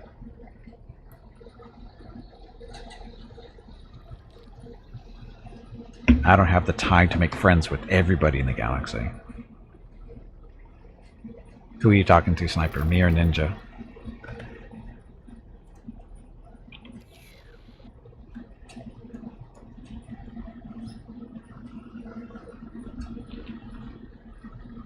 Okay, so this is our little fleet.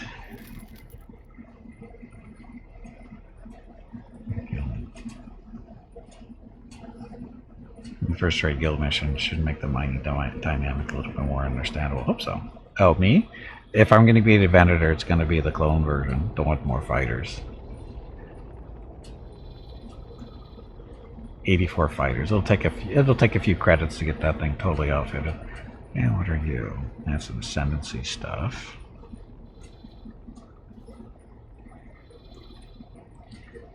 First time playing Mix4. Star Wars stuff as well, so I'm trying to be friendly to everyone if possible just to see what they offer. I'll pick someone to make angry. Yeah, that's basically what I've done.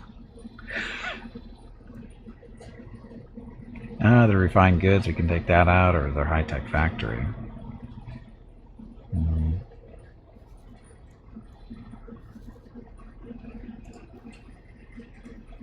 gonna park over there real quick. See what the station actually looks like. It should be somewhat defenseless for the most part. Does the clone Venator have the spat beam? Not that I'm aware of. It could. I haven't spec'd it out yet because I don't have the necessary license to actually see what it actually gets. Because again, that license is 80 million. Just for the honor of being able to look at a Venator and going, ooh, I want that. 80 million. And then you got to pay for it if you actually want it.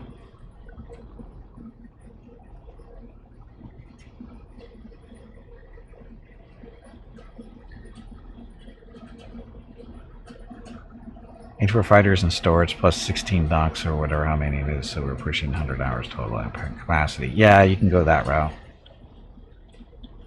You can go that route if you want.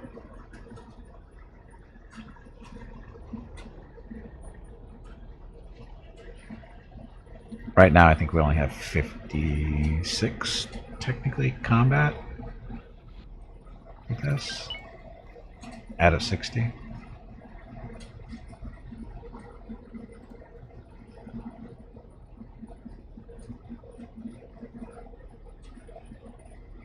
Well, that's the whole fleet.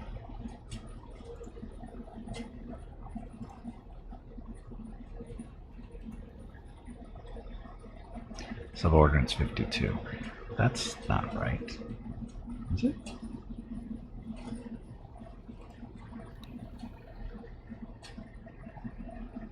I know we're down one Phantom.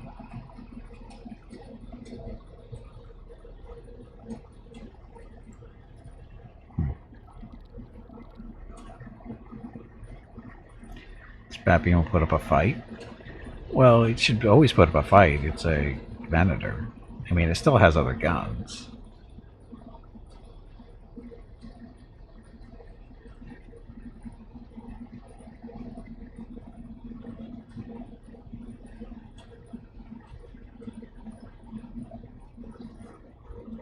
Are we moving yet, or are we taking our sweet time? We're taking our sweet time. Oh, look, this is their little patrol fleet. Let's see if we can beat them up.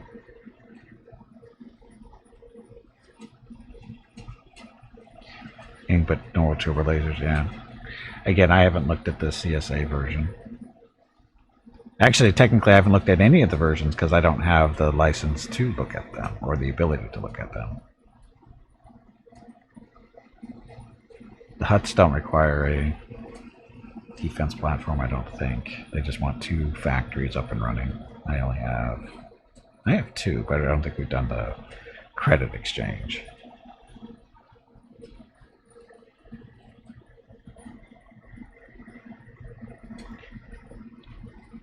Any special weapons? Yeah,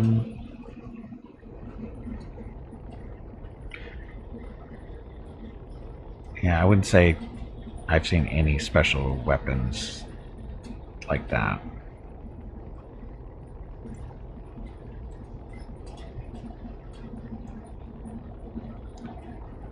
Okay, so currently paused. We've got a couple of starfighters here. Patrol. Corralling corvettes, so we're gonna go beat them up.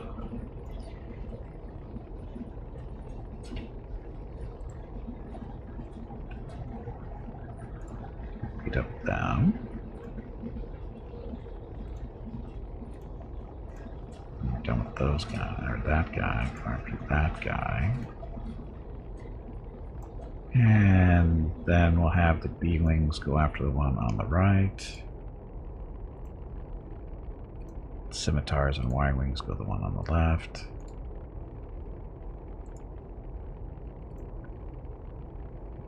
And these guys will come out as necessary.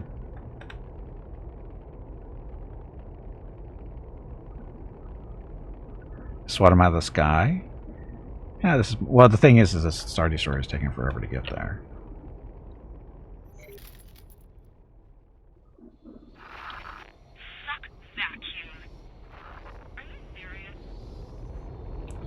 Did they just go flying past us?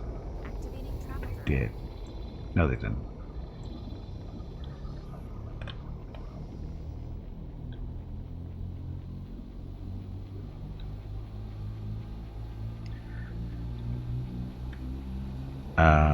Mr. Nebulon, where are you going?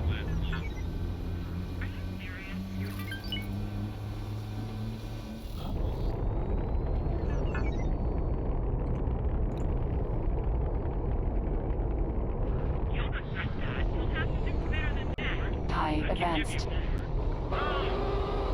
How jumpy is this going to be? Too jumpy.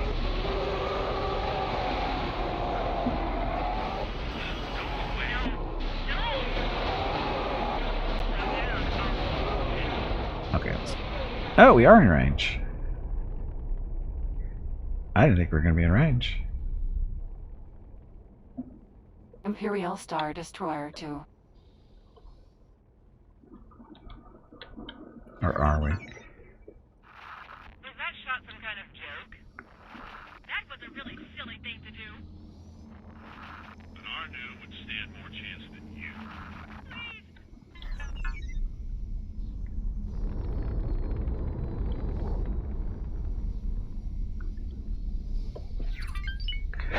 I don't even know where they are.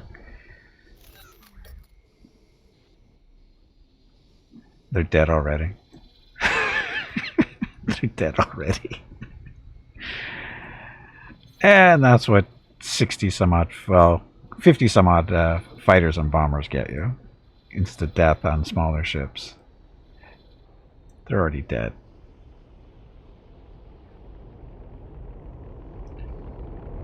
And Phantoms are alive. Those are alive. I don't think anybody took any damage. Some a little bit of shield damage there. See, no problem. That took a whole 2 seconds, I think.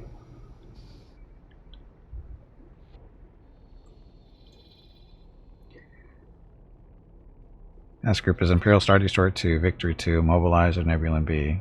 That's it. Those are the 4. And then the fighters. And then all the fighters. And now they're all coming back to, you know, get back on.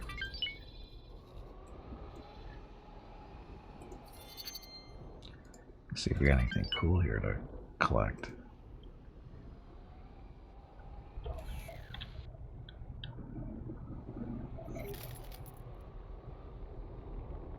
Task group. Oh, we got a hostile flying around.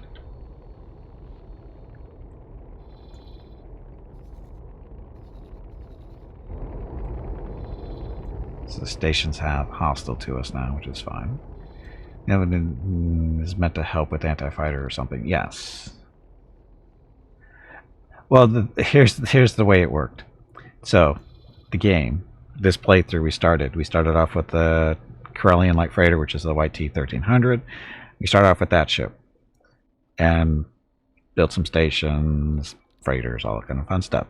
The first military ship we bought was the nebulon-b, and we flew around on that for a while. Saved up money until we could afford the Victory 2. And then we saved up some more money, and we bought the mobilizer for reasons to stop things from running from us so much. And then we moved up to the Imperial 2. So the nebulon-b was actually our main ship for a little while. So it's not that we bought it specifically for this fleet. It just it hasn't died yet, so it's staying with us. I don't typically sell ships, so there was no reason to get rid of it. So we keep it, and it serves a purpose in the fleet, because it is still good at what it does. I mean, its main job is to shoot down fighters, and it also can support up to 10 fighters itself. So, it's a good little support ship. Escort frigate. It gets the job done. Victory 2 Star Destroyer. And the Victory 2, that's capable of carrying 20 more fighters. Or 24, actually. 24, if we want to go that route. Arbor class. Oh, the Arbor, that's supposed to be supporting us with supplies. Where's the immobilizer?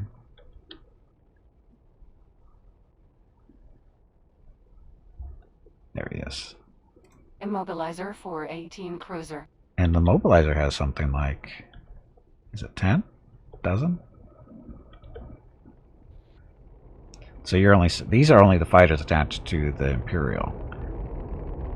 The immobilizer actually has 4 TIE Defenders and 4 X-Wings to protect it. That's their job. And Scout's Wrath, that's a Victory 2. He's got 4 X-Wings with him. Oh, actually, no, I forgot we did add this. Shit. I forgot that during the week I picked up licenses from Incom so that we can get the X-Wings XJs, which are really not that different than the regular X-Wing, the X-Wing 65s. The main difference is these guys have a little bit more hull points. And then the ARC 170s, these are the stuff from the Clone Wars type deals. So again, they're with the Victory. And same general idea. Azure, how do I make room on a ship for a mission passenger? Your ship should have a crew capacity of, say, 2, depending on the ship. Just make sure that you don't have more than... If your crew capacity is 2, you're not going to be able to have a real passenger because you need 1 person as the pilot and then 1 room for you. So in order to actually ship somebody around as a passenger, you need a ship with a capacity of at least 3 crew members. Crew is full, fire somebody. Or if you have another ship in your fleet somewhere, see if there's any room for them and transfer one of your crew members over there to a ship that's got room, if you don't want to fire them. Okay, and then the nebulon-b is just the Y-Wing long probe, and the Porax was the ship we salvaged a while back. Hire a crew member, send one of them to work elsewhere. Keep it Ewing with a couple extra slots, so I can use it for overflow. Yeah, that's what I... Once you get to the point where you have a number of ships floating around, you should have some space out there for extra crew. All crew were full, so the ship would perform more efficiently. Yeah, that's not how it works. That's not really how it works.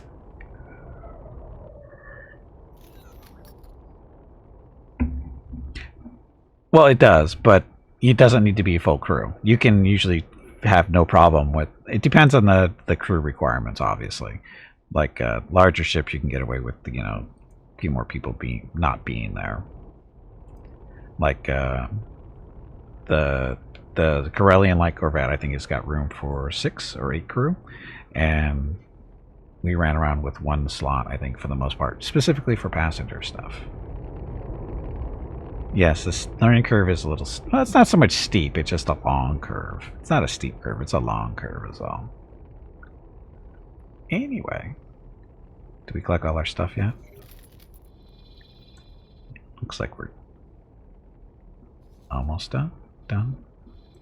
Oh, here's actually an opportunity to resupply our fighters and stuff. So, Crusader, well, why are you showing up here?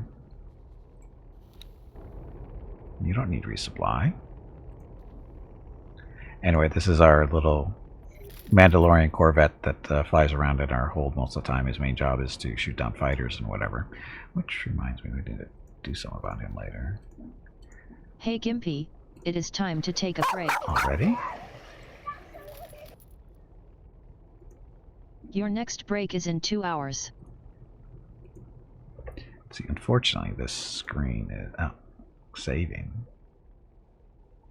We're not saving. Apparently we are, though. Anyway, while this is saving, I'm going to take a quick break. Get up, stretch my legs, get some water. See what Mr. Gimpy and the dogs are up to. Yes, time flies in space. Anyway, be back shortly. Thank you all very much for watching, and enjoy the dog video.